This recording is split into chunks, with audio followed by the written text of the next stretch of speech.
Hello, my dear apprentices. Maurits here. Today we'll look at implicit differentiation.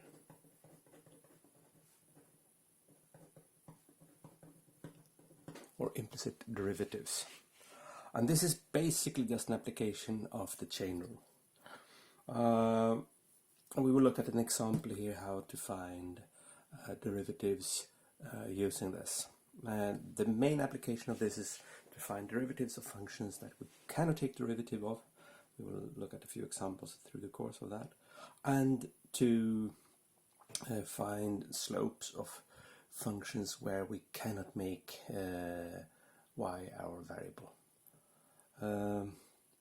We should in this case find the derivative of this. We have of course found the derivative of this already. I'll also put this x is larger than 0. We have found the derivative of this using the definition of the derivatives, but now say we don't know the result and we should find that. And say we know two facts. We know how to take the derivative of x to the power of n if n is in positive integer. So we know this. We have previously in the course proven that using mathematical induction. And say we know the chain rule. So u of v of x prime equals to u prime of v of x times v prime of x, or another way to say it is du dx equals to du dv dx, right? And we've proven that also. So we say we know these two facts. And we should now use that to find the derivative of this. The first thing we do is to make x our subject. So we square both sides to get y square equals to x. And now we take derivative of what we have. And we have to remember that y is a function of x. So to take derivative of this side, we need to use the chain rule, right? So y is a function of x, remember that. So we take derivative of this, that would give us 2y, that is the outer derivative, times inner derivative, which is the derivative of y, and that is simply y prime, right? And on the other hand, we have derivative of x, which is 1. And this could of course be written as y prime equals to 1 over 2 y, but we know that y is square root of x, so this is 1 over 2 times the square root of x, and we're done. Quite much easier than using the definition of derivatives. Cool. Now we should use this to find derivative and to make a proof of how to find the derivative of x to the power of a rational value, p over q. Okay, let's try to copy this. We shouldn't make x our subject, by the way, that's not the goal. The goal is to make something we can take the derivative of. So we can start with rewriting this as y to the power of q equals x to the power of p, right? I just took both sides to the power of q. Okay. Now I think that you should, in a few seconds, you should stop the video and try to do all the rest of the steps from this. So stop the video and try this yourself. And I'll be back, as it said. Okay, have you tried? If not, then try. Okay, I will begin again now. So now you don't have a chance. As it said, this cannot be unseen. Okay, now let us try to take the derivative of this.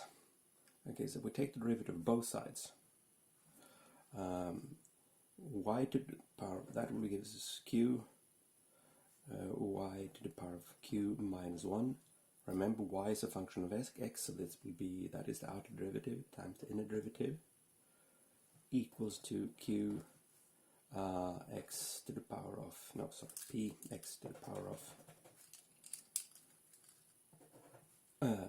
p minus 1.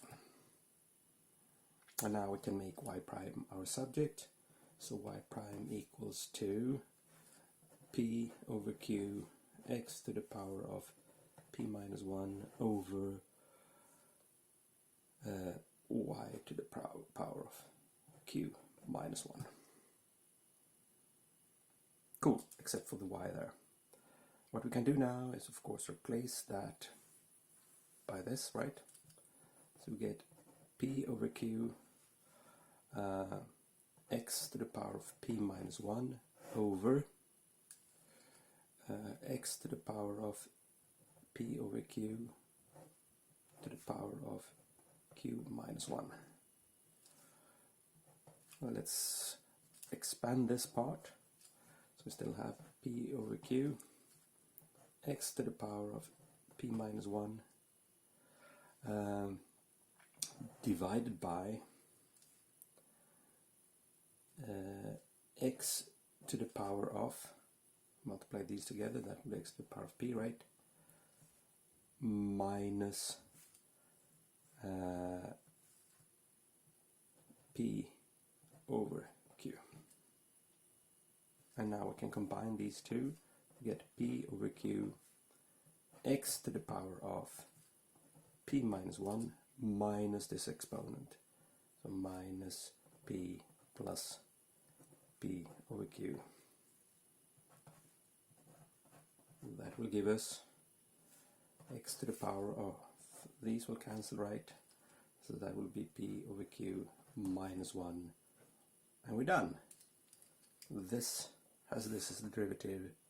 It follows this also, so now we can also add here that n, we can cancel, take away this and say that n should be a rational number. And we have proven that. How could we continue with finding derivatives of any real number?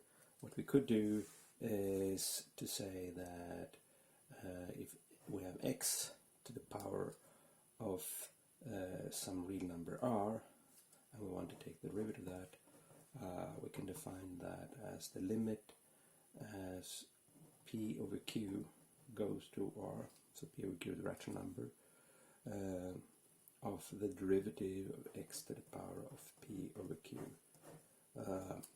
That is one way to do it. We will not do it in that way later on, but it will be the same result.